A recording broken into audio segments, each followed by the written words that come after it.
Hi, నేను మీ Archana. Welcome to Archana vlogs. ఈరోజు నేను మీకు పెరుగు చారు విత్ పకోడీ ఎట్లా చేయాలనో మా ఇంట్లో ఎట్లా చేస్తాం అట్లా మీకు చెప్తాను. ఎంత టేస్టీ ఉంటుందంటే ఉట్టి అన్నంతో తినేయాలండి. సూపర్ ఉంటుంది. కావాల్సిందేంటి పెరుగు, బేసన్ అంటే శనగపిండి, పచ్చిమిర్చి, కరివేపాకు, ఇంకానేమో బగారాకేసే అవి ఇంటే జనరల్ ఉప్పు, కారం, పసుపు. సో ఫస్ట్ ఏం చేయాలంటే ఒక 3 గంటలది పెరుగు తీసుకున్నాను నేను. తీసుకొని మంచిగా దాన్ని కలుపుకోవాలన్నమాట. దాన్ని కొంచెం మంచిగా స్మూత్‌లాగా ఇట్లా కలుపుకోవాలి, మిక్స్ చేసుకోవాలి.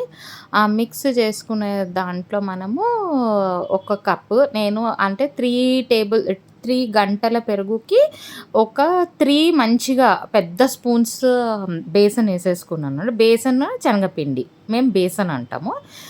సో దాంట్లోనే ఏసిన తర్వాత దాంట్లో మనము ఉప్పు, కారం, పసుపు ఏసుకొని కొంచెం మళ్ళీ కలుపుకొని దాంట్లో మనము అంటే కావాల్సిన నీళ్ళు పోసుకోవాలి. ఎందుకంటే శనగపిండి ఏసినాం కదా అది గట్టిగా అవుతదనమాట. సో ఒక 2 గ్లాసెస్ ఆఫ్ వాటర్ ఏసుకొని మళ్ళీ దాన్ని కలుపుకోండి. దాంట్లోనే పచ్చిమిర్చి ఏసేయండి. అది తీసుకుపోయి గ్యాస్ మీద పెట్టేసేయండి. ఇక అది సిమ్‌లో పెట్టాలి, గుర్తుపెట్టుకోండి, సిమ్‌లో పెట్టాలి, కలుపుతుండాలి.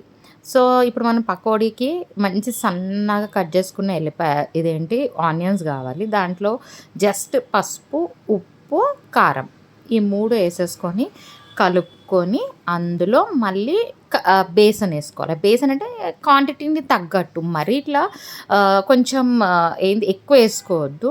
మధ్యలో ఒకసారి కలుపుకుందాం అది. ఎందుకంటే కింద అడుగంటుతదనమాట. సో అది అప్పుడప్పుడు కలుపుతుండాలనమాట. సో ఇందులో వచ్చేసి మనము బేసన్ ఏసేసుకొని కొంచెం నీళ్ళేసుకొని ఫుల్‌గా తడుపుతూ అది కలుపుకోవాలనమాట. కలుపుకొని మళ్ళీ ఒకసారి చెక్ చేసుకుందాం. కొంచెం గట్టిగా అయింది చూడండి. కన్సిస్టెన్సీ బాగా అంటే కలర్ అయితే సూపర్ వస్తుంది కదా.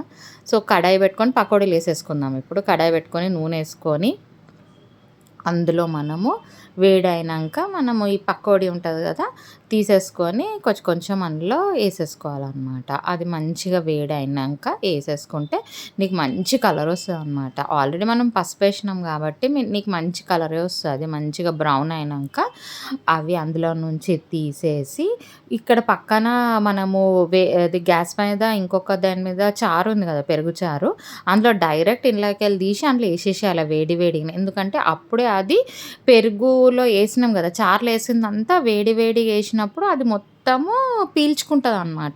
సో అది తింటే ఎంత టేస్ట్ ఉంటుంది తెలుసా. దాని తర్వాత మనం నార్మల్ బగారిచ్చుకోవాలి. మామూలుగా కరివేపాకు ఇంకా ఇవన్నీ ఉంటాయి కదా, తెలుసు కదా, అవన్నీ వేసేసుకొని మంచిగా వేసేసుకొని బగారిస్తే యమ్మీ యమ్మీ పెరుగు చారు రెడీ.